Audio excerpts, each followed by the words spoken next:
세상에 방귀 안 뀌는 사람도 있겠습니까? 없지 않겠습니까?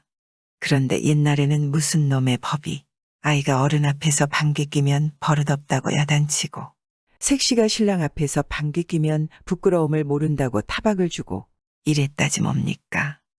옛날 이적에 양반집 교수가 혼기가 차서 혼처를 찾았습니다. 그런데 옆마을에 역시 혼기가 찬 양반집 총각이 혼처를 찾았습니다. 이 총각은 나쁜 사람은 아니지만 속이 좁은 밴댕이 같은 사내였습니다. 양반의 쓸데없는 법규나 찾는 융통성 없는 한심한 인간인 것입니다. 혼처를 찾던 처녀집에서는 그것도 모르고 일단 시집 보내야 한다는 생각에 이 총각에게 딸을 보냈습니다. 혼례가 끝나고 첫날 밥이 되자 색시가 그만 방귀를 뀌었습니다.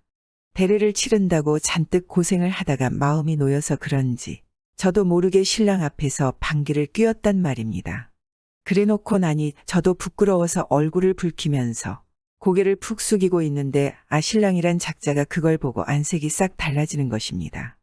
웬만큼만 마음이 넓은 사람 같으면 색시 무안할까봐 헛웃음 한 번 흘리고 넘어갈 일이 아니겠습니까? 그런데 이놈의 신랑은 소갈머리가 밴댕이 콧구멍만도 못한지 그 길로 그만 신방을 나가버리는 것입니다. 첫날 밤에 신랑 앞에서 조심성도 없이 방귀를 마구 뀐다고 단단히 화가 나서 트집을 잡은 거지 뭡니까? 저희 아버지가 우손으로 와 있는 방에 가서 자고 이튿날 아침에 온다 간다 말도 없이 저희 집으로 가버렸단 말입니다. 그러고 보니 그 신랑 아버지라는 작자도 속이 좁아 터지기는 마찬가지였던 모양이지 않겠습니까? 웬만큼만 마음이 넓은 사람 같으면 아들을 야단쳐서 도로 신방에 들여보내야 할 것 아니겠습니까? 어쨌든 첫날 밤에 신랑이 도망을 가버렸으니 색시 집에서는 야단이 나지 않겠습니까? 그만 일로 삐뚤어져서 도망가버린 신랑이 괘씸하기도 하지만은 첫날 밤에 방귀 뀌고 소방 맞았다는 소문이라도 나면 어떻겠습니까? 남 우스스러운 일 아니겠습니까? 그래서 사람을 신랑 집에 보내어 참 백배사죄를 했습니다. 우리 집 딸아이가 버릇없이 자란 탓에 그런 일을 저질렀으니 부디 한 번만 용서하고 색시를 데려가시오. 이렇게 빌고 달래서 겨우 신랑을 도로 데려왔습니다. 옛날에는 3일 신행이라고 해서 신랑이 색시 집에서 사흘 밤을 자고 신행길을 차렸단 말입니다.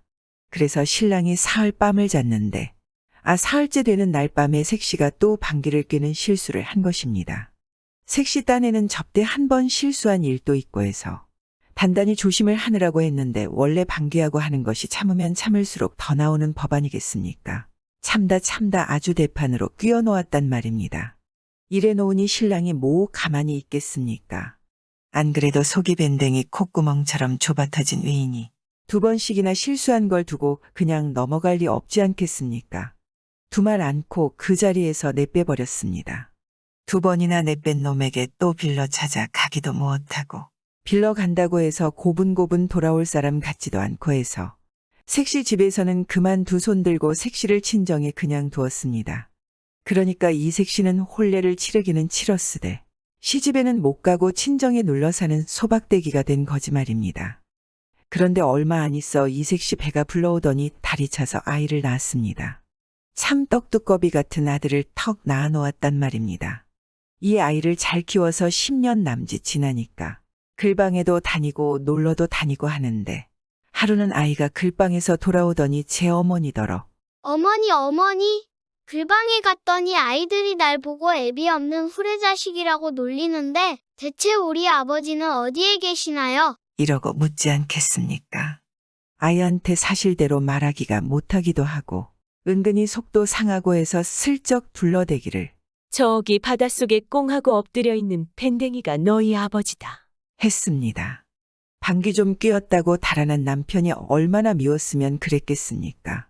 아이는 말귀를 알아들었는지 못 알아들었는지 가만히 있더니 며칠 뒤에 또 묻기를 어머니, 글방에 갔더니 아이들이 우리 어머니는 소박대기라고 그러는데 소박대기가 뭐예요? 이런단 말입니다. 이제는 아이한테 숨길 수도 없겠다 싶어서 사실대로 다 말해줬습니다. 첫날 밤에 방귀 뀌었다고 도망간 남편을 어찌어찌 빌어서 도로 데려다 놓았는데 사흘째 되는 날 또 방귀를 뀌어서 아주 가버렸다고 말입니다. 그 말을 들은 아이가 우리 아버지는 어디에 사는 누구냐고 묻기에 사는 동네와 이름을 말해 주었습니다.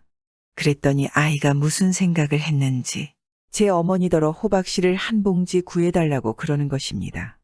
호박 씨는 어디에 쓰려고 그러느냐 하니까 그런 것은 묻지 말고 어서 구해달라고 그런단 말입니다. 그래서 호박 씨 한 봉지를 구해다 줬습니다. 아이는 호박 씨를 가지고 제 아버지가 사는 동네에 갔습니다. 가서 제 아버지가 사는 집 앞을 왔다 갔다 하면서 호박씨 사려. 호박씨 사려. 아침에 심어서 저녁에 따먹는 호박씨 사려. 하고 소리를 쳤습니다. 그랬더니 집안에서 남자가 나와서 야, 이놈아. 거짓말을 해도 분수가 있지. 세상에 아침에 심어서 저녁에 따먹는 호박씨가 어디 있단 말이냐. 하고 막 나무랬습니다. 그러자 아이가 말했습니다. 이 호박씨는 방귀 안 뀌는 사람이 심으면 꼭 그렇게 되지요? 했더니 남자가 허 웃으면서 이놈 보게. 세상에 방귀 안 뀌는 사람이 어디 있다고 그런 거짓말을 하느냐. 하지 않겠습니까? 예, 세상에 방귀 안 뀌는 사람은 없지요. 그렇지만 첫날 밤에 방귀 뀌었다고 소방 맞은 사람은 있지요? 이쯤 되면 제 아무리 눈치 없는 사람이라도 말귀를 알아듣게 마련이지 않겠습니까? 남자가 가만히 들어보니 그게 제 말이거든 말입니다. 그래, 첫날 밤에 방귀 뀌었다고 소방 맞은 사람을 너는 어떻게 아느냐. 그분이 바로 저희 어머니입니다. 남자가 들어보니 이 아이가 제 아들이란 말입니다. 아들이 저렇게 커서 제 잘못을 일깨워 주려고 왔구나 생각하니 부끄럽기도 하고 미안하기도 하고 대견스럽기도 하고 그럴 게 아니겠습니까? 그래서 아들 손을 부여잡고 사죄를 했습니다. 내가 바로 내 아버지다. 내 말을 듣고 보니 내가 잘못했다. 세상에 방귀에 안 뀌는 사람이 어디 있겠느냐? 내 소견이 좁은 탓으로 잠깐 생각을 잘못하여 큰 죄를 지었으니 부디 용서하고 이제부터 함께 살자. 이렇게 해서 아들은 아버지를 찾고 아내는 남편을 찾아서 잘 살았습니다. 요즘에도 이런 속 좁은 남자가 있지 않겠습니까? 주위의 시선에 쓸데없는 형식만 찾고 배려할 줄 모르는 그런 사람들이 들어야 할 이야기입니다. 당신은 방귀를 안 뀌십니까? 구독은 공짜입니다.